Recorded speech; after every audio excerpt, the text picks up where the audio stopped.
A gente fala agora sobre proteção de dados. O IDEC, o Instituto de Defesa do Consumidor, lançou nesta semana uma plataforma digital para ajudar o consumidor a descobrir se teve os dados pessoais vazados na internet.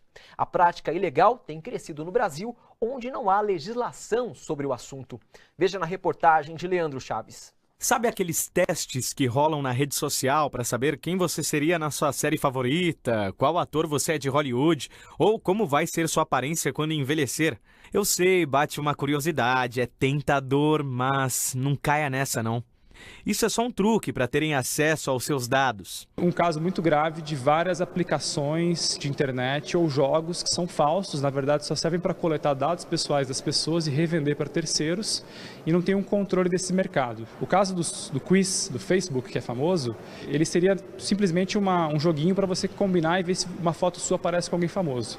Mas na verdade ele coleta todas as suas fotos que você publicou ou foi marcado, todos os locais que você frequentou, todas as informações públicas que você colocou no Facebook e essas bases de dados são depois revendidas para terceiros. Então essas empresas funcionam como intermediadores ilegais de dados pessoais.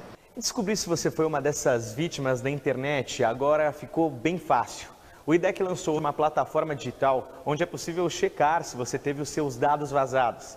Para isso, basta acessar o site idec.org.br/dados pessoais. E aí, neste link, é só colocar o seu e-mail. Se aparecer uma mensagem verde depois da consulta, significa que está tudo ok, você não deve se preocupar. Agora, olha só, se depois de informar o seu e-mail, entrar essa mensagem em vermelho, como apareceu aqui para mim, significa que você foi uma dessas vítimas. Assim como eu, outros 2 milhões de clientes tiveram os seus dados vazados pela Netshoes. Então, é bom se preocupar e ficar ligeiro. Imediatamente trocar as senhas, criar senhas mais fortes e senhas diversificadas e tentar monitorar se o CPF dela ou o cartão de crédito não está sendo utilizado para finalidades diversas. E depois denunciar o caso para o Ministério Público Federal ou para os PROCONs para que exista algum tipo de remédio coletivo, ou seja, são casos tão complexos que envolvem danos de milhões de pessoas, né? O caso Netshoes envolveu 2 milhões de pessoas, que é uma questão que se resolve na dimensão dos direitos coletivos. Para piorar, o Brasil ainda não tem nenhuma lei de proteção de dados na internet, como já ocorre na Europa. 2 projetos de lei específicos para este assunto estão em tramitação. Um na Câmara dos Deputados e o outro no Senado. Mas nenhum deles tem autonomia para, de fato, criar um órgão regulamentador que fiscalize esses vazamentos.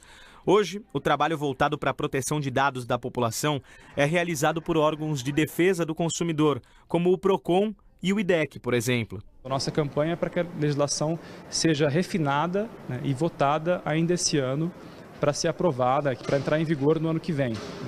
Então a gente tem como objetivo colocar um fim a essa discussão que já dura 8 anos. Não é de ontem a discussão sobre uma lei de dados pessoais. A primeira consulta pública sobre um anteprojeto surgiu em 2010. Então a gente está falando aí de 8 anos de discussão pública que envolveu a sociedade, envolveu universidades, envolveu centros de pesquisa. E a gente tem condições agora de chegar numa versão final que seja uma lei para as pessoas e que não permita essa situação de desproteção.